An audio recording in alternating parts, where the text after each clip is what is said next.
Kojima does do his research on that. When the Solid series came out, I was like, and I was thinking the same adamant way as you did, but I went back. I give anybody credit before you go as much as you get credit and you do the research of what it is. Now the story timeline's a little bit off, but hey, Metal Gear is fabricated anyway to a degree. It's not the No, whole thing that it's confirmed. not. Actually, the story is usually on point as far as timeline is concerned. I've never had an issue with the timeline. It's just how the story is told. It's just Okay, so. so how the story should be told. Snake lived. He killed. All right, he found out liquid and what it was. He killed Big Boss. He got old, ran into Snake. He got fucked with a needle up his ass, and he should die.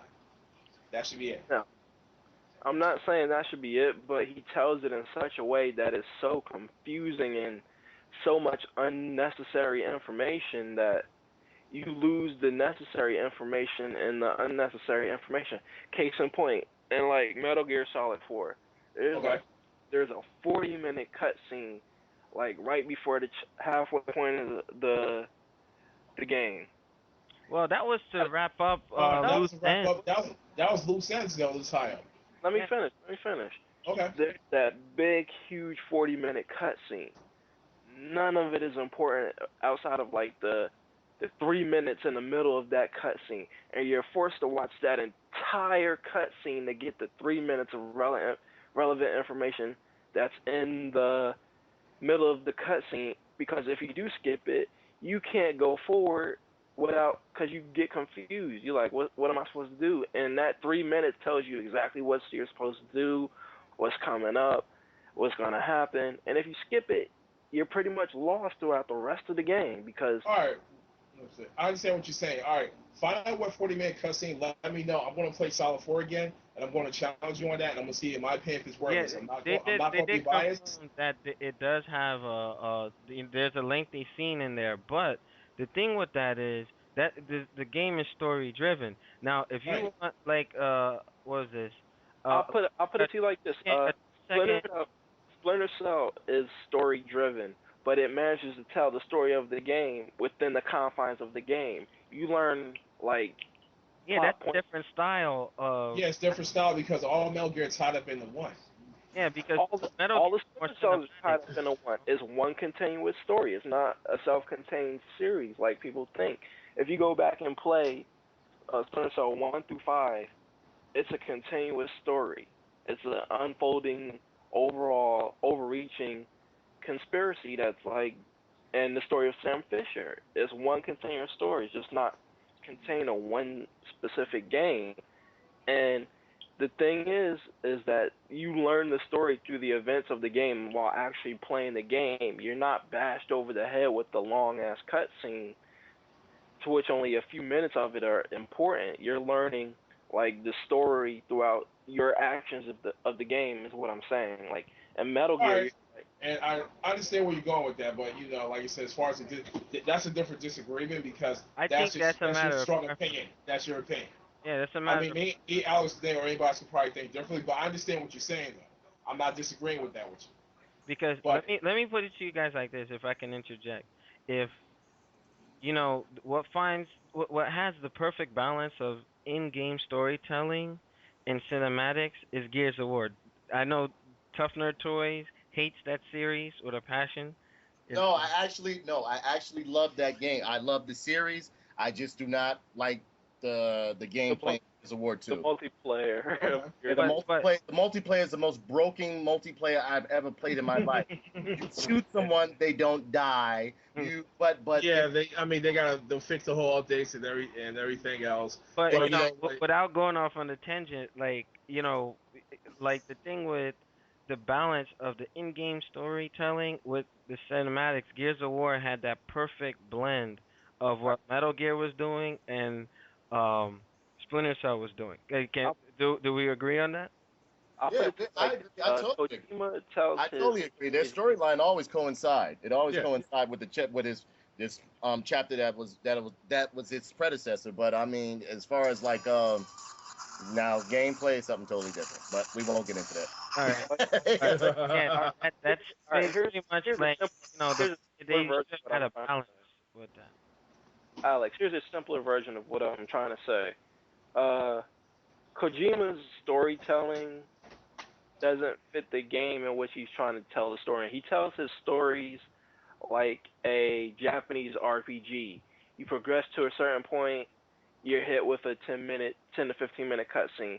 Then you progress to another point, another 10 to 15 minute cutscene. It's like it interrupts the flow of gameplay to catch you up with the story, and Okay, that's true. That's true. that's something that ruins the game for me because you can be getting into the game and then it interrupts you with the story to fill you in on what the story is, and I'm like, God damn.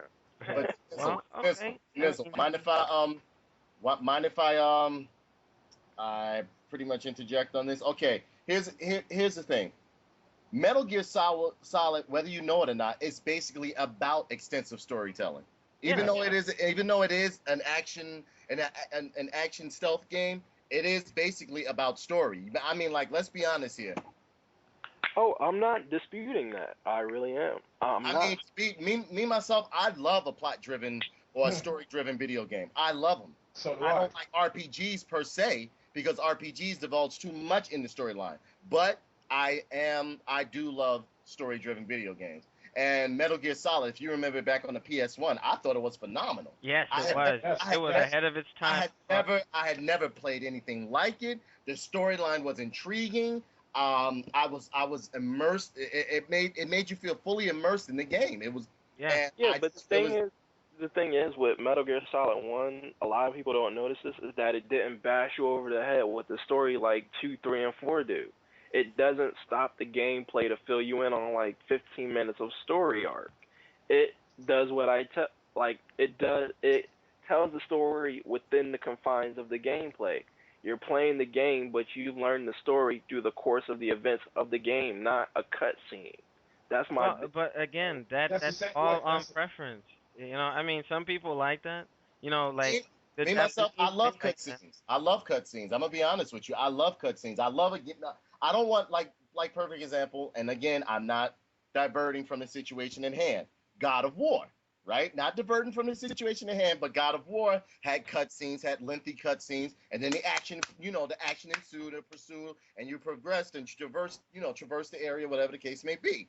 And But one thing, with Metal Gear, yeah, but being that it's a military-based game, the storyline intrigues you because if you're a person that loves conspiracy theories, so on and so forth, you're very immersed in the story. yeah. So of course, like to me, the cutscenes like fit in perfectly with that game, with the Metal Gear series. But I do agree with you, Dimizzle, on the factor of like Kojima kind of like going a little bit too far sometimes, or like he'll start a story and then go into another story, then go into the ant story, and then go into the roach story and the fly story, Yeah. and you lose focus on the initial story at one point. But And that's his form of storytelling. and here's the thing, like Metal Gear Solid Rising is an integral between Metal Gear Solid 2 and Metal Gear Solid 4.